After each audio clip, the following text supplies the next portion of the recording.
Hey guys, Kevin. Brief podcast this morning. I was going to get to you guys earlier. Had to catch up on a little paperwork. And I've got just a little over 10 minutes before I have to take off with Quinn for school. So good morning. Welcome, Life22.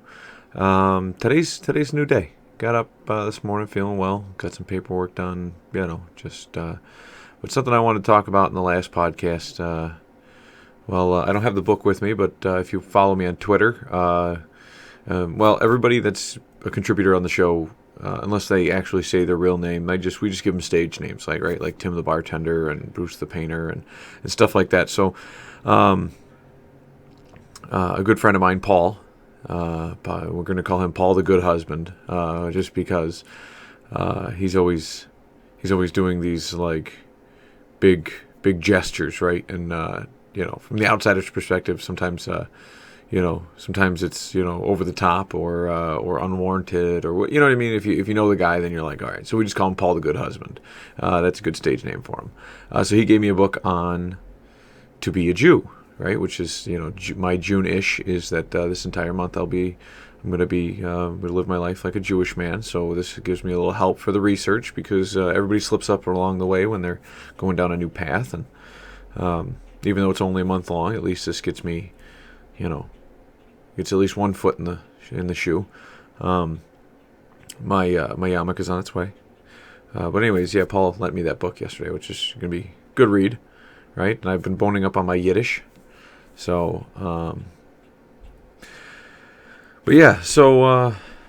But what I wanted to say in the last podcast, which, there's not enough time in every podcast to do this stuff, so I figured we'd break it up into lots of podcasts, and this way it gives me opportunity to speak with you every morning, or every 3 mornings a week, right? So what I want to do with the show is, because it's a channel, right? So on channels there's different shows, and on each, so I want to do a show on the channel, referring to, like political talk, which is great, at local level, national level, whatever. Instead of me just ranting, I hope to have some more guests on the show, because I know at a local level, like I know the ins and outs of every person that's for the most part on the on the local arena, and then social media is out there just screwing it up. I know there's a couple group admins out there for local political dialogue that have no idea. Like, as most recently, I was on Channel 2 speaking out against the opt-out by Cat County.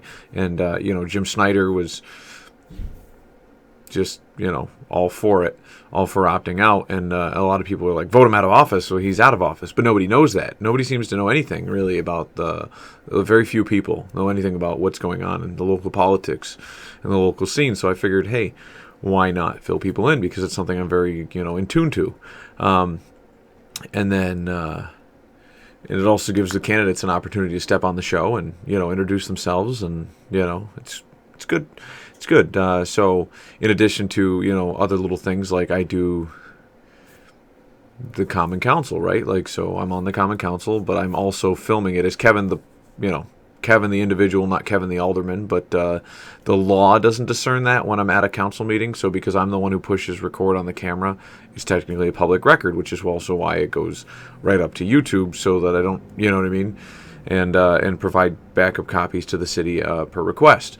So, but it goes on my channel because it was, you know what I mean? It's like I, the alderman, am handing it to Kevin Doherty, the person, who then puts it up on his YouTube channel. It's not the city's official broadcast, but it's mine. So it's part of the it's part of this channel. So it's it's a show on the channel, right? It's the public access portion of the show, right? And then we do interviews at the farmers market, which is a good one. Segues at the farmers market, that's a good show, right? So we're trying to break it up. I do time with the kids. I want to start to regiment things, though, so it becomes more like a channel. And I think the political one would be a good one, first thing in the morning. YouTube kind of takes away from the fact that you can't use licensed copyrighted material, so hence waking you up in the morning and giving you some rock of the oldies and, all that other stuff, you'd get on a radio station probably isn't your cup of tea, but, or would be your cup of tea, but I just can't provide that for you. So, but yeah, that was it. And then, 6 minutes left. All right. But on a side note, I'm sure a lot of you have heard about, saw the front page of the paper, seen the 420 video, things like that, and everyone's like, "Man, how you holding up?" Or It's funny. People keep ridiculing me still. Not ridiculing, like people that don't know me just kind of come up and be like, "Oh man, I bet you're really feeling the heat." Or older political figures are just coming up and saying, "You really killed your political career." And it's funny because if you just listen to the one or two people that were outspoken against me, to the camera, or to, at public comment and things like that at council meetings, or the ones that are portrayed on the front page of the paper, or into the articles of the paper, it's like 2 people, 3 people, who've been, you've disrespected us, and every time I've ever met with these people, they're, I don't know, you take it like with a grain of salt, because I remember one individual said to me, you're never gonna get anywhere far in politics unless you do what your constituents want. And that's to some degree, you have to do what your constituents want. Like, I'm not gonna go out and just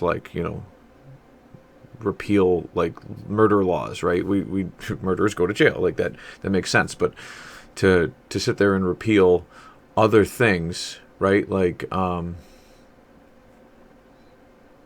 to just bend over backwards for stuff I don't believe in is asinine. It's not who I am. It's not what I want people to think of me as. That's the guy, right?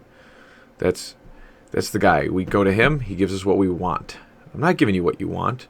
I'm giving it what makes sense, right? Like, we want all the blighted homes to go away. We can't get rid of all the blighted homes because you know how much taxes will go up. We want all the crime to stop. You know how many police officers would have to be on the street.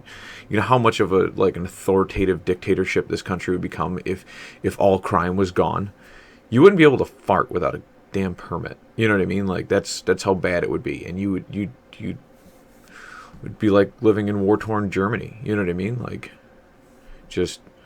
it'd just be a horrible place to live in. And so, like, that's the extreme of what it is. You know what I mean? But you got to be yourself, and that kind of opened my eyes. So for those 3 people, that are out there, that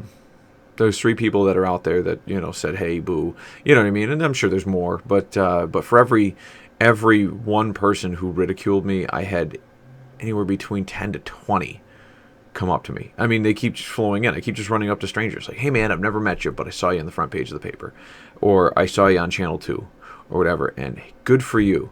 I had a couple older people come up to me and say, "Hey man, I'm not a," well, they didn't say, hey, it's nice to meet you. I'm not a pot smoker, but this is America, and you do what you want, and it's freedom of speech, freedom of the press. I mean, this is America. If you can't do it, or you can't make a stand, it doesn't matter who you are.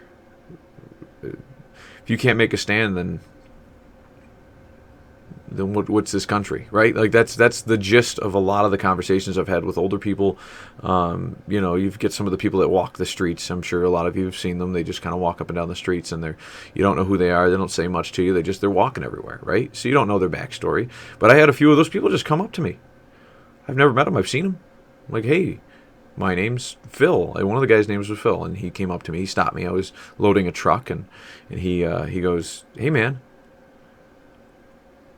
I know a lot of people in this town," and he goes, "and they're on board with my opinion on this one," and you know what I mean? Like, is he on board? Are there a lot of people on board with him? But I mean, I don't know. But that's what he says, and comes up to me and says, "Man, all the people I talk to, you're doing the right thing, right?" And that's, I mean, shit, even if I wasn't doing the right thing, if it was the thing that I think is right, then that's, you know what I mean? Like, so who's to say what is right and what's wrong? it's up to the individual. And then obviously, if you go too wrong and you think it's right, then obviously the courts step in, mental evaluations and stuff like that. But I mean, this is too lax of an issue, too light of an issue. You know what I mean? It's not like I just murdered a whole bunch of people and I thought it was right. You know what I mean? It's not the vigilante argument. It's should pot be legal or should pot not be legal? I mean, right? Like it's a thing. You know what I mean? It's not like I'm asking. It's not like anybody's asking for heroin, right? So, but no, I mean this whole situation just kind of opened my eyes to, you know what I mean? Like you got to be true to yourself. You got to be who you are. Just be you, right? Like that's the big part of it. It doesn't matter if you're a politician. It doesn't matter if you're a custodian. It doesn't matter if you're a CEO of a multi-million-dollar corporation. You got to be yourself. I mean, that's why some politicians and CEOs get in trouble, though, because they are themselves too much,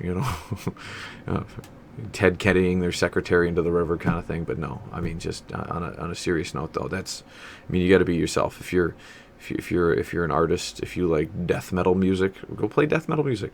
Go write a song. You know what I mean? If you like chanting in the choir, go chant in the choir. If you want to paint pictures, if you want to stand up, if you want to get arrested, chaining yourself around the tree at a park that they're going to demolish it, or they're going to clearing a field and you don't want them to clear the field because it's a sacred space for maybe you're part of the Seneca Nation. You know what I mean? Like it's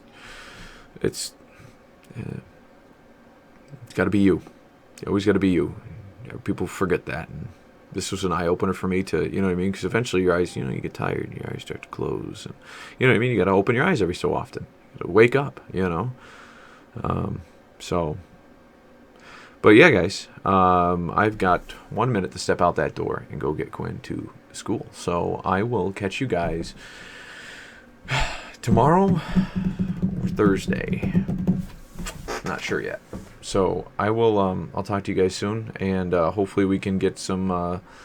We're still looking for sponsors, and we're looking for political contenders out there, people that maybe are in the know or we're good conversing with, being contributors to the show. And so for the new political segue, if you maybe you don't know anybody local, but maybe you've got a nice broad understanding of the political scene and how government works and this and that, and